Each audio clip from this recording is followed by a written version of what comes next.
अमेरिकी राजनेता John Adams की एक बात बेहद मशहूर है। उन्होंने कहा था कि किसी देश को गुलाम बनाने के दो तरीके हैं। पहला तो ये कि उसे युद्ध में तलवार के दम पर जीत लो, और दूसरा तरीका है कर्ज का। चीन ने उपनिवेश के दौर के दूसरे रास्ते को अपना लिया है। चीन इस समय खुले हाथों से कर्ज बांट रहा है। चीन बहुत कम समय में दुनिया का सबसे बड़ा कर्जदाता बन गया है। चीन ने तमाम मुल्कों को जो उधार पैसा दिया है, अगर उसे जोड़ा जाए तो विश्व की कुल जीडीपी का 5% होता है। इस मामले में वर्ल्ड बैंक और अंतर्राष्ट्रीय मुद्रा कोष भी उससे पीछे है। यहाँ तक कि organisation for economic cooperation and development के सारे सदस्य भी मिलकर उसका मुकाबला नहीं कर सकते। चीन अपना पैसा आर्थिक रूप से कमजोर देशों को देता है, लेकिन यह केवल कर्ज भर नहीं होता। इसके साथ कई शर्तें जुड़ी होती हैं जो उस देश को चीन के पंजे में फंसा देती हैं। उसकी संप्रभुता फंस जाती है चीन के जाल में। इसे चीन की कर्ज नीति भी कह सकते हैं, और इसका हाल ही में शिकार हुआ है लाओस।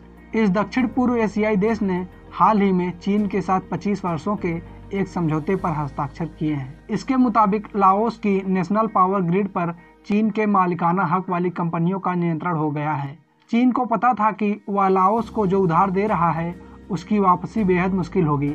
इसके बावजूद उसने पैसा दिया, क्योंकि यही तो उसकी रणनीति है। आमतौर पर कोई साहूकार किसी को उधार देते समय यह जरूर देखता है कि उसका पैसा वापस आ पाएगा या नहीं, लेकिन चीन ऐसा कोई मूल्यांकन नहीं करता। उसके लिए तो फायदा इसमें है कि सामने वाला कमजोर हो और कर्ज का बोझ भारी हो। इस विषय पर एक नई इंटरनेशनल स्टडी सामने आई है। इसमें 24 देशों के साथ चीन के हुए 100 लोन कॉन्ट्रैक्ट का अध्ययन किया गया है। इससे पता चलता है कि चीन के समझौते एक तरफा होते हैं। उधार लेने वाले देश के सामने बहुत कम विकल्प रखा जाता है। सारी ताकत और फैसले लेने का अधिकार लोन देने वाले चीनी बैंक के पास ही होता है। बैंक कभी भी लोन को रद्द कर सकता है या समय से पहले पूरा भुगतान मांग सकता है। इस तरह लोन के जरिए चीन अपने व्यापार और राजनीतिक हितों को आगे बढ़ा रहा है। इस उधारी के साथ एक समस्या और है, ज़्यादातर चीनी लोन के बारे में जानकारी सार्वजनिक नहीं की जाती। चीन ने दरअसल जानबूझकर 2014 से अपने कॉन्ट्रैक्ट में गोपनीयता की शर्त शामिल कर दी है। इसके मुताबिक कर्ज लेने वाले देश अपनी जनता को इस बारे में नहीं बता सकते।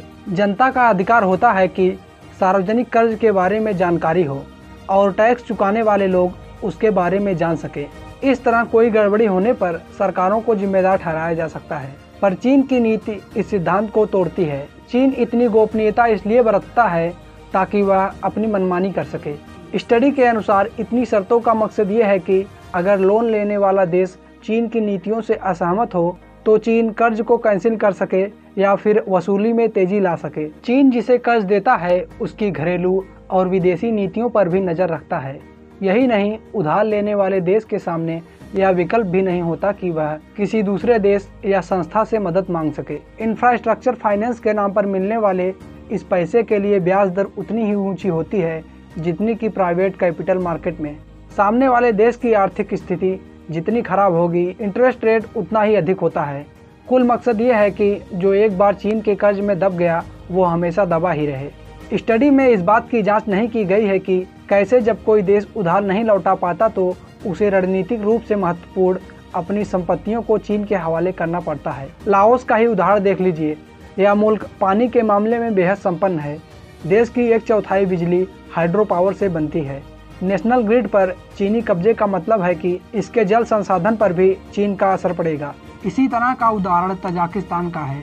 बीजिंग ने कर्ज के माध्यम से जिन देशों को झुकाया है उनमें तजाकिस्तान शुरुआती है। पैसे नहीं लौटाने पर इस देश की रणनीतिक रूप से महत्वपूर्ण 1158 वर्ग किलोमीटर जमीन पर चीन झंडा गाड़ कर बैठ गया है। वहां अपना मिलिट्री बेस बना रहा है और तब से अपने पंजे मजबूत ही किए हैं। और करीब का उदाहरण चाहिए तो श्रीलंका का हम्बनटोटा बंदरगाह है। यह पोर्ट और इसके आसपास की 6000 हेक्टेयर जमीन श्रीलंका को 99 साल की लीज पर चीन को देनी पड़ी है। चीन की यह कर्ज नीति दोस्त और दुश्मन में फर्क नहीं करती।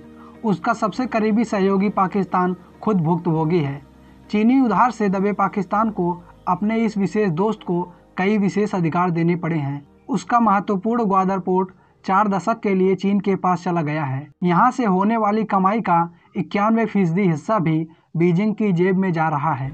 और अब तो वह ग्वादर के पास अपनी नेवी के लिए एक चौकी बनाने की योजना भी बना रहा है। छोटे आइलैंड देशों की हालत तो और भी खराब है। चीन ने यहाँ विकास करने के नाम पर विशेष अधिकार ले रखे हैं और इस तरह पूरे द्वीप को ही कब्जा लिया है। हिंद महासागर में मालदीव उसका सबसे बड़ा शिकार है, जिसके कुछ द्वीप चीन ने ले लिए हैं। सोलोमन द्वीप समूह का एक आइलैंड भी चीन के पास है और यह लिस्ट बढ़ती ही जा रही है। Subscribe now and press the bell icon. Never miss an update.